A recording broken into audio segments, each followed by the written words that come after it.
flew from the whale's blowhole like a supersonic jet. And below me, the ocean became a sheltered bay studded with wild shapes. You will be amazed as my epic journey unfolds. For here, it was about to take a most unexpected turn. And it happened like this.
It was a beautiful but deadly wasteland.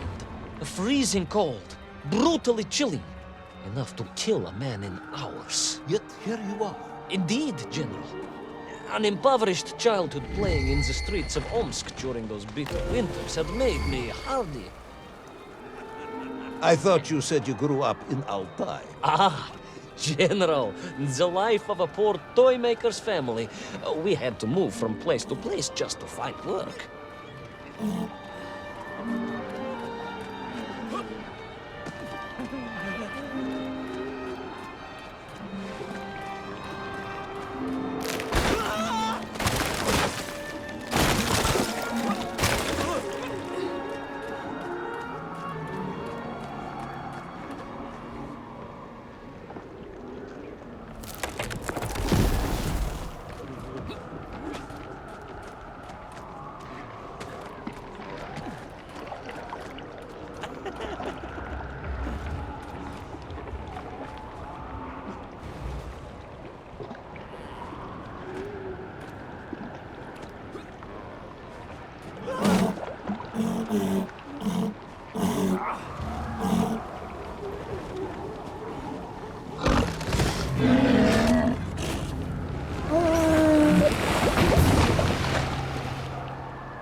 Sonikov left, eh? Of course, Sonikov himself reported nothing more than a bluish fog on the horizon. Your island may be nothing more than the product of overactive imaginations. General, consider this. Imagine taking a simple peasant, a pig shepherd, for example, and telling him one day humans would fly around the earth beyond the sky. He would say you were stark raving mad, Saldafon, a ridiculous Kazyol Baradati, a buffoon stuffed into a military uniform, a pridurak, a chuchela tuparile. This peasant of yours had better watch his mouth if he doesn't want to spend his holidays in Solovetsky. Perhaps you should return to your story.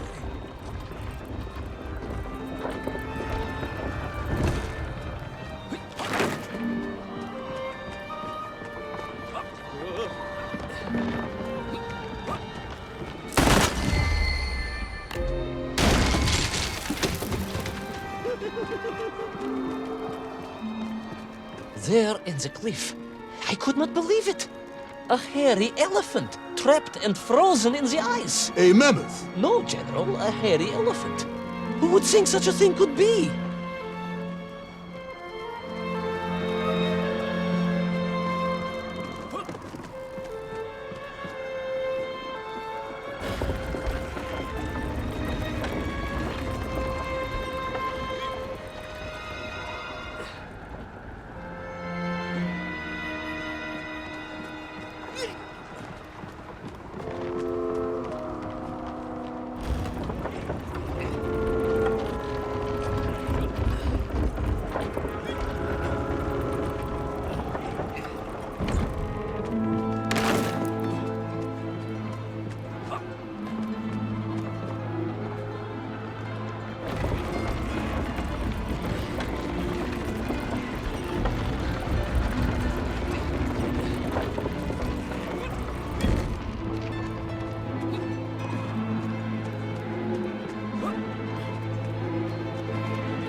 Onwards through the blizzard, one foot grimly in front of the other, blinded by the snow, my nose becoming quite blue, my thoughts of home crushed under the weight of the plummeting temperature. I am bored, Ivan Ivanovich, and sick to my teeth of listening to this rubbish. Let us speak plainly now. You will tell me where my bomb is, or I will have you shot. I am just getting to that, General. Shot! Comrade Primal! Shot with real bullets, fired from a real gun, not some ludicrous Bultavia about lost cities and dinosaurs and Yankov and mammoth. It was a hairy elephant. No! I will not tolerate any more! Where is the bomb, Ivan Ivanovich? Where is little Orpheus? It was right there. What? It was there. At least I realized it must be. Where? Here? On Sonikov land? Yes, General, because as the storm began to clear, I realized with a strange excitement and trepidation that I was not alone on Sonikov land.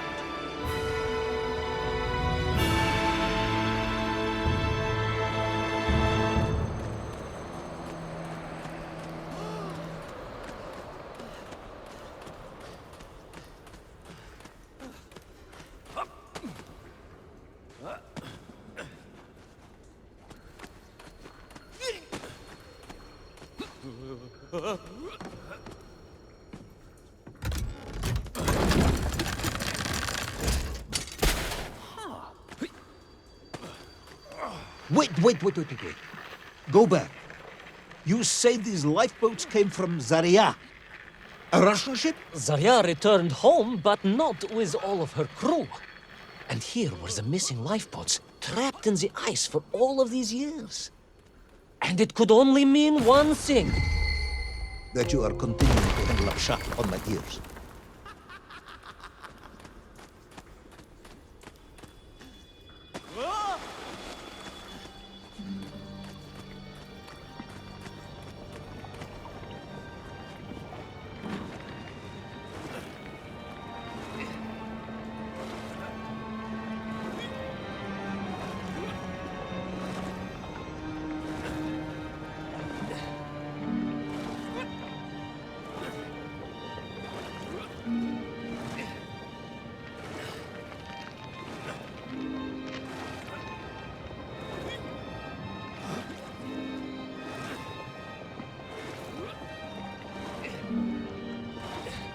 Baron Edward von Toll.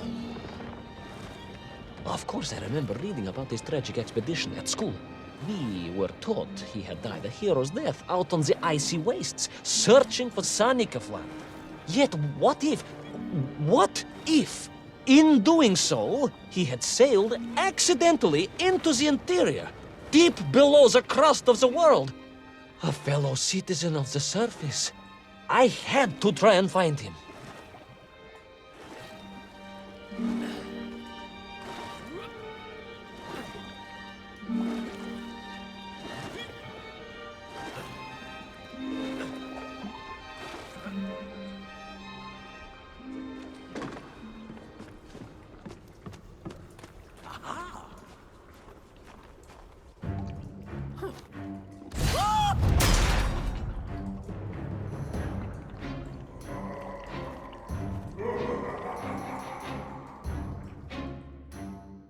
A dead explorer stole my boat. Not dead, General, but quite insane. Perhaps it was the loss of the arm or the leg, or the long years in isolation. But Toll was clearly mad. You should have got along perfectly then. How I wish we had. But no, General. Whatever Toll's intention with little Orpheus was, I had no time to consider it. I was in mortal peril once more.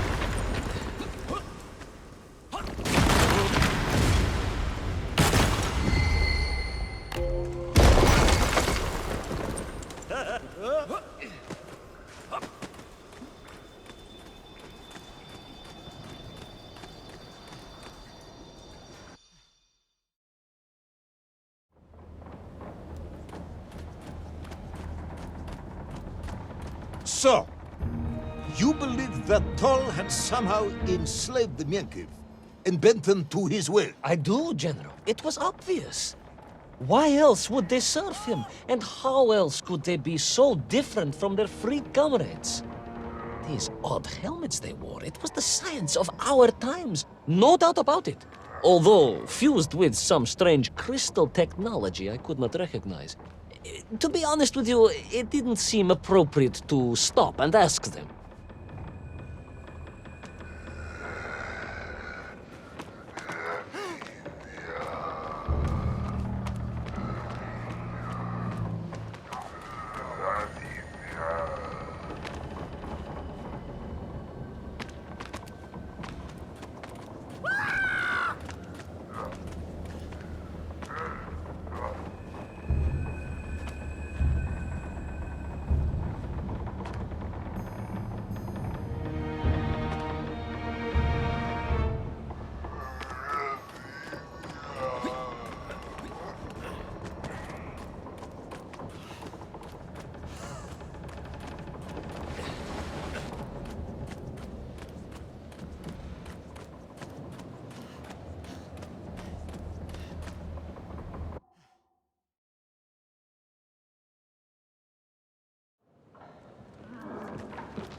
this dog. You say he was an explorer. Yes, General, he was. He vanished some 60 years ago. I remember the story well. And you say he stole little Orpheus. To get home, General, to get home. I think he must have thought he could use the atomic bomb to blast his way back to the surface. Brilliant, Ivan Ivanovich! And you expect me to believe that a 100-year-old madman not only survived below the Earth's crust, but enslaved his Mienkiv, explored the lost worlds, and discovered the secrets of atomic power, all by himself? A Tsarist general. An imperialist. No doubt harking back to the terrible days before the Great Revolution. And Estonian. Estonia. Estonian general. They are wily people.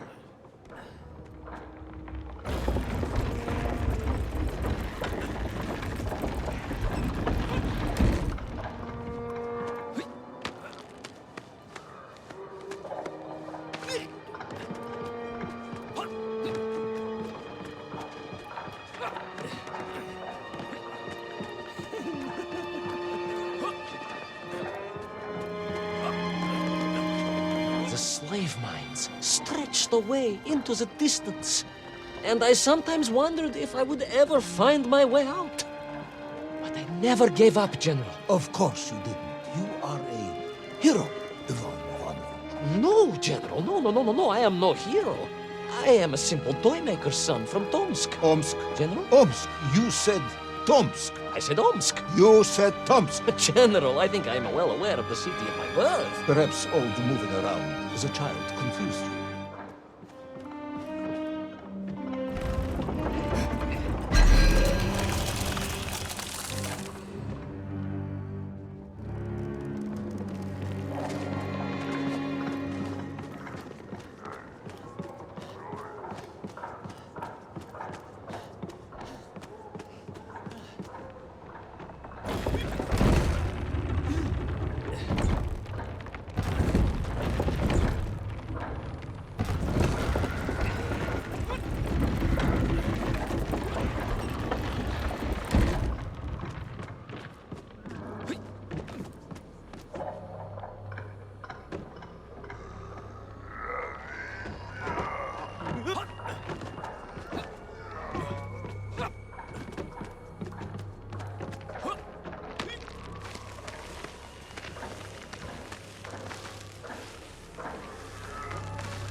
On we flew across the deserted, frozen plateau. I was single-handed in my pursuit, dogged in my determination.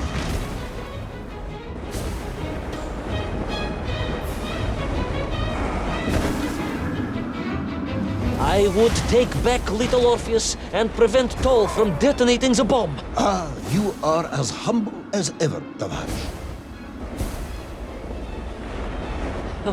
Well, General, you are a great military leader, a great strategist, whereas I am simply the humble son of a watch toy maker, and driven by patriotic fever with no regard for my own safety. I rushed blindly on. Well, General, you are a great military leader, a great strategist, whereas I am simply the humble son of a watch toy maker, and driven by patriotic fever with no regard for my own safety. I rushed blindly on.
Will our courageous yet unfortunate hero drown in the depths of an inhospitable frozen sea?